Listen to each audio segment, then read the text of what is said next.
Hello, I'm Greg Sutton, Chief Academic Officer for Heartland County Schools. Thank you for joining us again on this next session of Impacting Learning and Empowering Students. I know we always have a great guest each month to kind of let you hear about some of the great things that are going on here in Heartland County as educational programs and through the Instructional Service Department. And this week we're here with Diane Kelly. Glad to have you here, Diane. Thanks for being here today. Thank you for having me. All right. Diane is the Heartland Adult Education Consortium Director. And before I get started on some of these questions, how long have you been in this position right now? As the director, yeah. You know, I don't know. I know that's horrible to say. I'm going to say 6 years. 6 years already. Okay. Well, they always say time goes by fast when you're having fun. So she obviously has a passion for what she does. We're going to go with that 6 years. Yes. So thanks for being here with us today. I want you to talk to us a little bit about your educational background, your experiences in the field of education. What kind of led you to this position here with those experiences? Go ahead. It's important for me to, when I think about what I always wanted to do, since fourth grade I wanted to be a teacher. Mm-hmm. In high school, I realized I did not want to go to college and do all those hard classes and learn math and all these things, so I opted to join the military. Okay. So I did 20 years in the Navy before I decided, oh, it's time to go home and let me go back to being a teacher. And when I was leaving the military, I had to make sure I had my degree, and I earned my degree from Southern Illinois University at Carbondale in California in workforce education and development. Okay. Because I thought that was a broad spectrum and would be very useful wherever I went. So when I returned to Kentucky, I wanted to be a teacher, but I didn't have what's considered a teachable degree. Right. I didn't have a degree in science or math, so I really couldn't teach in the school system. Then I started questioning, do I want to be around little kids, medium-sized kids, big kids? Right. That's an important decision. When you think about who you're working with, it's a huge decision. Because all of my life I worked around adults in the military. We did training programs with them, training them for their jobs. So when I saw the job for GED instructor, it just made sense. I work with adults. This is perfect.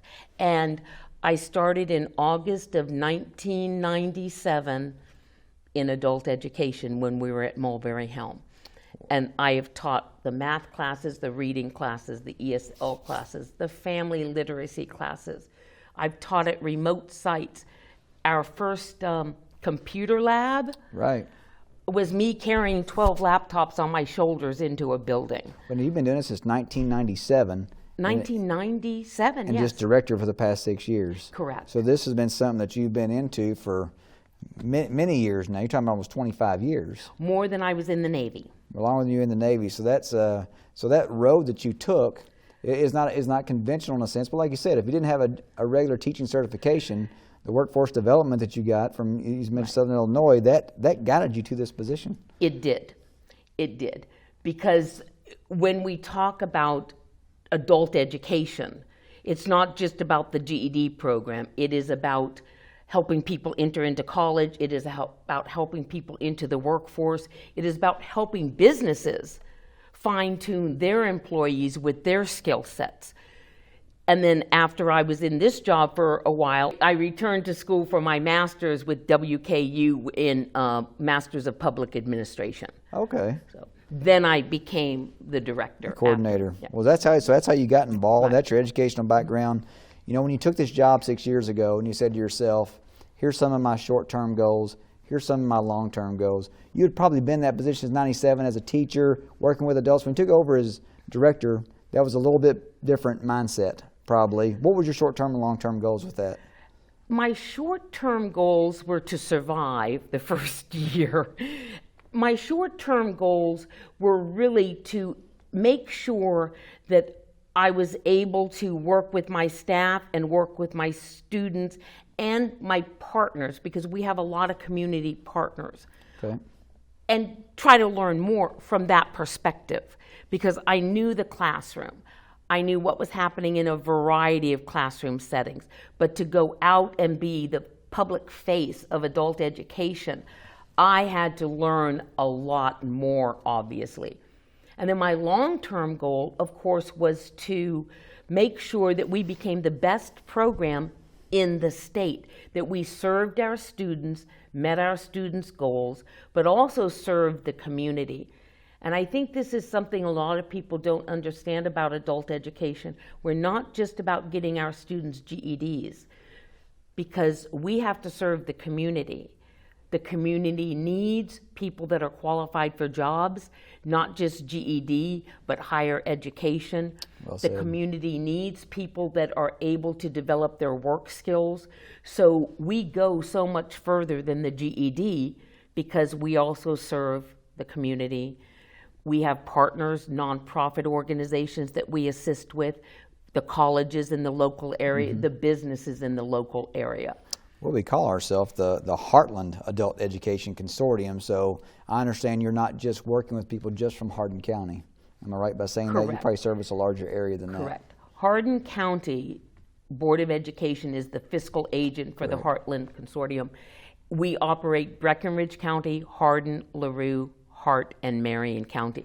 And we understand Hart County is not in our Lincoln Trail workforce, but when we write the grants, we're allowed to include other counties that are next to our Workforce Development Board.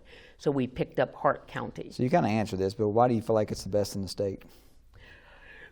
We know we're the best in the state. I like that attitude. That's right. Each month we get data that supports how many GEDs we're getting, how many people we're enrolling, how many measurable skill gains. Right now we're ranked overall third in the state. That's outstanding. But we also have till the end of June, and we have a plan for those other people that are in first and second. It's a healthy competition, actually, between the programs. But it's data driven. That's the most important part. It's data driven, but it's more than that, because a student can pick any center to come to. A student in Louisville can come and be served in Hardin County. A student in LaRue can be served someplace else. So students have a choice of where they go. Or about the service you provide when that gets out. So we have to provide the best, because if somebody says, I'm not happy with Hardin County, and they go elsewhere, we don't get the acknowledgement for that GED because we didn't serve the student. So we want to be able to offer the best possible. Our new director states that we have to expect the best from our students, expect the most from them, and in order to expect the most from them, we have to give them our best. So how many students do you have enrolled in the program right now? We usually enroll 700 a year. 700 a year. Mm-hmm. And in the program, how many of them graduate? We are required to have 183 GEDs a year. Okay. And you might think, well, that's a low percentage, but you have to understand our population. Understood. These are not necessarily the people that can stay motivated. Things get in the way sometimes. Understood. Jobs, work, transportation. So we, as our Heartland Consortium, we are required to have 183 GEDs. Right now we have 121. Today we expect to have our 125th because we're testing at the jail. We have 2 more months to finish it out, and usually May and June are hopping months. We're busy. Sounds like we've got a lot of avenues there. And from your start as a director, has getting your GED or your high school equivalency diploma, has it changed any, or has it been about the same expectation? Has it? As far as the student earning their GED? Yeah, has anything changed in the process, or has it been pretty much the same? Everything has changed in the process. Okay. It is, when we talk to students that took their GED before 2014, and we explain what the students go through now, they're blown away with the changes. And a lot of these changes are good changes. So they've changed, every 15 years the GED changes. Okay. And there's sort of a wipeout period where if you don't have your GED by this date when we sunset this GED, all your past tests do not count. So you have to get the GED or start all over. With the new GED, with GED testing service, it's a computerized test. So it's really not going to sunset because they can make the changes differently than the paper copy test. Okay. So that's something really huge where people do not have to panic that they're going to change and their GED scores will be wiped out. Well, for example, for the people that come in, the adults that come in and say, I want to earn my high school equivalency diploma, I want to get my GED, and if they stay focused throughout the process, about how long will it take them to complete the program if they're staying focused? Less than 100 hours. Less than 100 hours. Correct. So if you equate that to number of days or weeks or months, what are you seeing from a lot of your people? 2 months. 2 months is kind of what you all say. So because I want our audience out there to hear today that, hey, if you're thinking about coming back to get your high school equivalency diploma and you want to work on your GED, you want to work with Diane Kelly here in our Heartland Adult Education Consortium, you're looking at about 2 months, if you stay focused and do that work. So I think it's important for them to know. And the next question I'm going to ask you, I know the answer to, and I know you know the answer to. Well, no, I mean, I want people to think about this out there. Why is earning your high school equivalency diploma, you're getting your GED, why is that so important? 62% of the jobs in America today require something beyond high school. It could be a certification, short term. It could be a degree. Mm-hmm. It could be going to beauty school, because that is post high school. If we have people that do not have that basic high school diploma, they cannot get those higher education certifications. Right. Their jobs are limited then. If your jobs are limited, your income is limited. If your income is limited, you are setting a future for your family that is going to be not as bright as it could be. Getting the GED doesn't open every single door. You're not going to go from minimum wage to $50 an hour with your GED. Right. But you have the opportunity to now go to college. You have the opportunity to move up in the workforce, and that's where the money is going to come. Not immediately. It does come immediately for some people, right, because they're offered a job. Once you get your GED, we'll give you this pay raise. But overall, it just makes your life easier. More jobs are available. Your family has more money. You have more disposable income. Right. And the other thing is your children see the importance of education. And that's why we always emphasize walking the line. Absolutely. So your children can see you walk that line. They can see the importance of it. And when you go to a high school graduation, hey, these people have put in a lot of work. High school was not easy for a lot of people. Walking the line is recognizing public acknowledgement. Do they have to make a certain commitment? Do they have to sign a contract or anything when they come in and sign up, or is it just kind of a merit thing where They do sign a contract. Okay. They do sign a contract. Sometimes they fail miserably. Yeah. Sometimes they succeed fantastically. But we do want to encourage them to commit. And what we do is we go out to them and say, hey, we don't give up on our students, nor do we let our students give up on the GED. So it might be 3 years since I last seen you. You're still getting emails from me, because one day you're going to get that email and you're going to say, I'm going to contact Diane and get back to it. And what about the age of your students? What's the age range you're normally seeing more than anything right now through your program? 25 to 35. Okay. We're seeing people that have been in the workforce. They've been doing okay. They might have lost their job, or they might be looking to move up, saying, I need more money now and I know what I have to do to get it. Right. We see younger people that want to go to college. We are seeing more people after they drop out come sooner. Mm-hmm. But one of the things about the dropouts is we're not seeing as many young people drop out. That's great. It's wonderful. That's wonderful. It's wonderful. Because to be honest with you, the GED is a fantastic tool so you can get on with your future, but you do not get the experiences that high school provides you with the GED. Yeah, I think we're doing a better job with that overall in Hardin County Schools, because we're providing kids pathway opportunities. We have 38 now, going on 39 since we've added cosmetology, and I'm sure we'll be talking about that on one of our segments here on impacting learning and empowering students. Mm-hmm. But they're now getting industry certifications. They're getting to narrow down their focus on a pathway they really have a passion for. Correct. That's keeping students in school. That's putting skills in their toolbox that they're able to take out with co-ops, internships, and apprenticeships. That's critical. And we have to keep increasing that. And we obviously, realize that impacts your program, but that's a good thing. It's a wonderful thing. We want people that can stay in high school to stay in high school because their life is going to be easier. When you leave high school and you go out there and you're going to find struggles that high school graduation, that GED could have prevented. I meant to ask this. This is a neat fact. What's the oldest person you've had come through your program? If you can remember. We're talking over 60. Over 60, yes. and that's amazing. And when they come to this program, I do want to make sure we mention this today.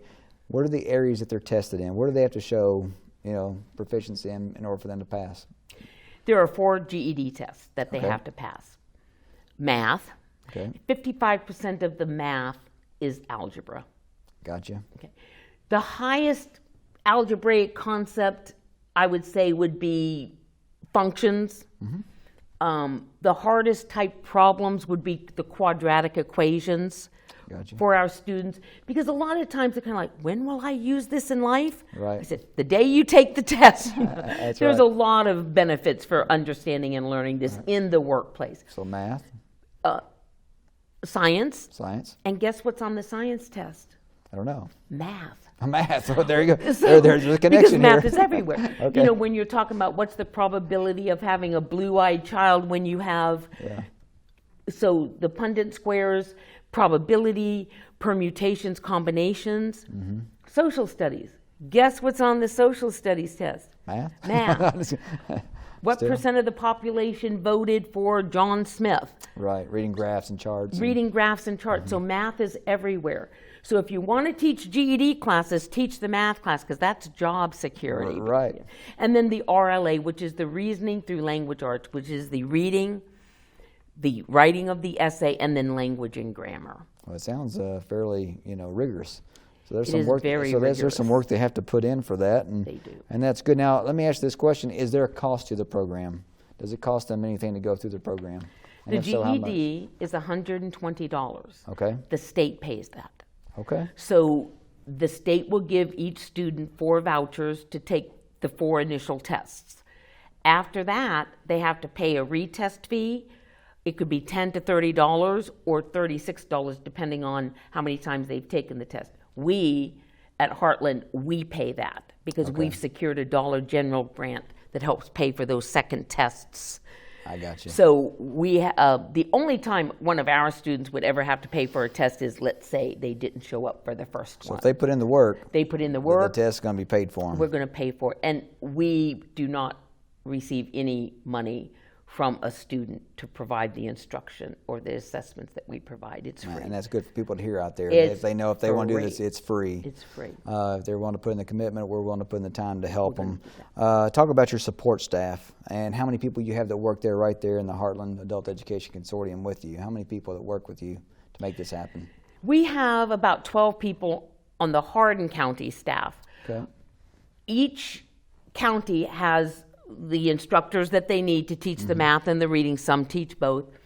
We also support all the jails in the counties. So we have a very rigorous adult education program in all of our county jails. We also provide a college and career navigator to our students. This is a staff member that provides assistance in helping a person get through the program. You know that person that calls you when you're kind of like down and out, like, I really don't want to do math anymore, I can't stand another math class. Right. Well, getting a call from your math instructor might not help, but getting a call from Dana, our college and career navigator, might put a different perspective on it. Thanks. So she is there to encourage people to continue with the program. She is there to help them when they get done with the program. She's the one that helps them fill out their financial aid forms, helps them register for college, helps them do the resumes for jobs, because we have to go beyond the GED. Those are connecting parts that are critical for them to take that next step. So that kind of leads me to the next question is, tell me about some of these success stories. And I know we can't mention names, obviously, but if you have some people in your mind that say, well, this person, came in our GED program, and tell me where they finished up. Maybe you have some success stories you want to share. We actually do. We have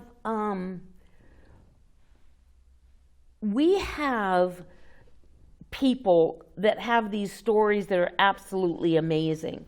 Back in December, we had a student that came out of jail, and our jail GED instructor contacted us saying, hey, he's going to Rosenwald Community Life Center. Find him, track him down, and get him back into GED. Mm-hmm. We were able to track him down within 2 days. A week later, he had his GED. Wonderful. Okay. So not only that, but now he's at the Rosenwald Recovery Life Center for addiction. So he's going through a recovery program. He got his GED right as he got out of jail. He's telling other people about the program. Rosenwald director contacts us and say, we need to partner here.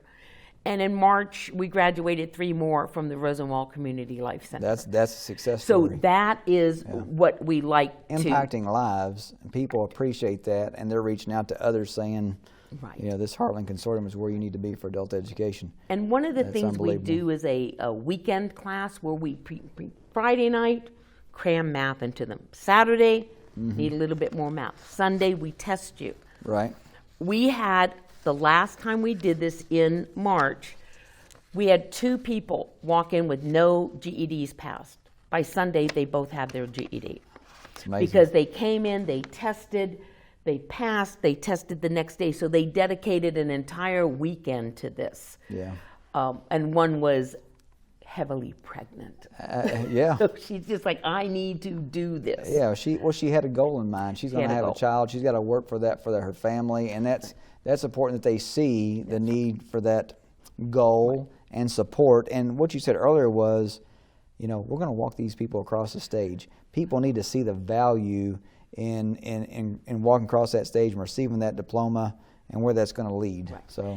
And one of the things I do, especially this time of the year because May is coming up, is what did you promise your mother? Yes. And you promised your mother you would graduate.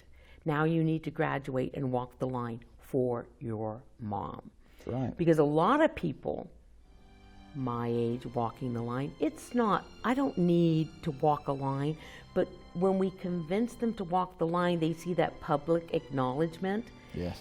And they feel like, yes, I did in fact accomplish something very, very important. Because I'm not saying going through high school is easy, but you're young, you might not have a full-time job, you might not have children to take care of, you have a family that supports you, bringing you your food, giving you a place to stay. Some of our people don't have that. In the last year, I would probably say we've had 5 homeless people in our program. And some of them have graduated, completed. Absolutely. Well, and then my next question is, so have you had any success, not just connecting them to jobs? I know you're doing resumes, you're doing applications, you're helping connect to jobs. We know you're succeeding in that. Have you had anybody go on to the college level and receive an associate's degree maybe? Yes. Okay. Yes, and one of my students is in nursing school right now. Wow. Oh, I know that's not easy. I have a daughter in nursing school. And it's interesting because they tell you on Facebook, so they're still communicating with their instructor. I just got my degree today. Will you come to my graduation for college? And it's just... Earned her GED, and now she's in nursing school. Yes.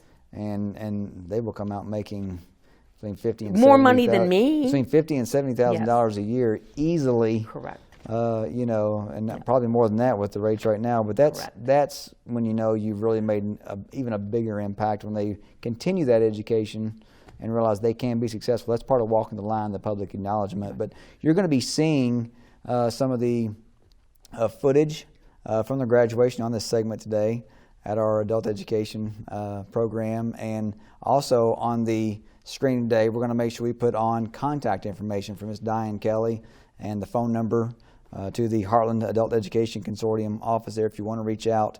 If this is something you're wanting to pursue, we're here to help. But I know we're down just to our last minute here. Is there anything else you wanted to add before we finished our segment today? Anything you felt like was important that we needed to say? I think it's important for those that do not have their GED to understand that it's not a stigma to have your GED. When you go to an employer, they say, do you have a high school diploma or GED? You mark yes. A high school diploma and a GED is the same academic success. There you go. So don't feel that you cannot be successful with a GED. Just as successful as you can with a high school diploma, because it's really not about that education level at this point. It's about your motivation to go on, your motivation to continue, to go to college, to get a job and do well in your job. It's more motivation than it is academic. I was going to say it's more like being a lifelong learner, being a productive member of society, find that right job to put yourself into, to use your skills. To put a living wage, in your pocket and then put food on the table. So that's what we want people to do, is be able to go back to that pride and working for what you get.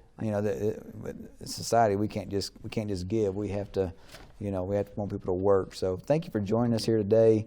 Thank you all for being here on Impact Learning and Empowering Students. And we look forward to seeing you next month. And thanks for the impact you're having on our community and our surrounding community. Thank you all, and we'll see you next time.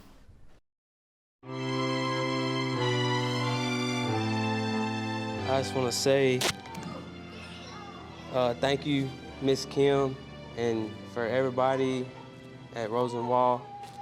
Thank y'all. Y'all's class this weekend really helped me finish up my GED, and then most of all, I'm so thankful for my son's mother. She's always supported me. Even though we're not on best terms right now, she's always stuck by my side, and this is just one of my first steps to changing my life, and I'm really excited about it. Thank y'all. That's all I got.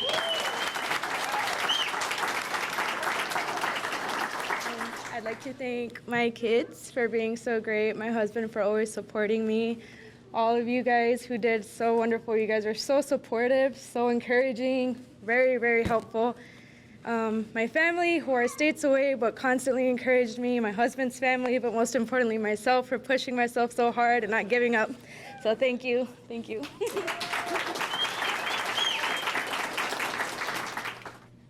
I would just like to thank my fiance and my 2 kids, because without them, I honestly would never have gotten my GED.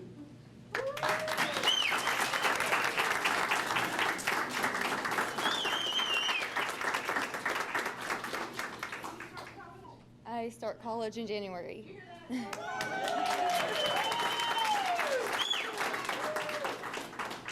First, I would have to thank God for bringing me this far.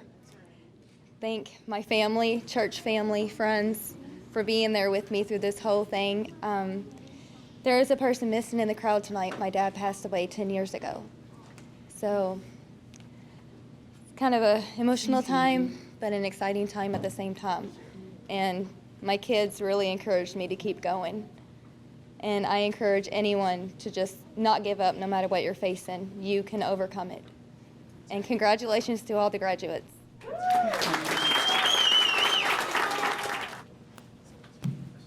Thank y'all. I'm not from here. I'm actually from Texas. So it's a bit different not being with my actual class. Just thank everybody. Thank my family and my fiance's family and the teachers. Thank y'all so much. It helped. Thank y'all.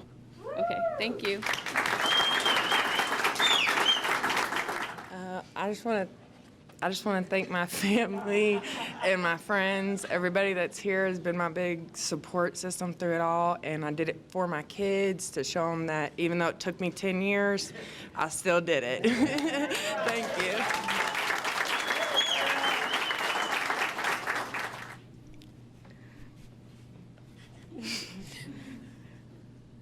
Thank everybody.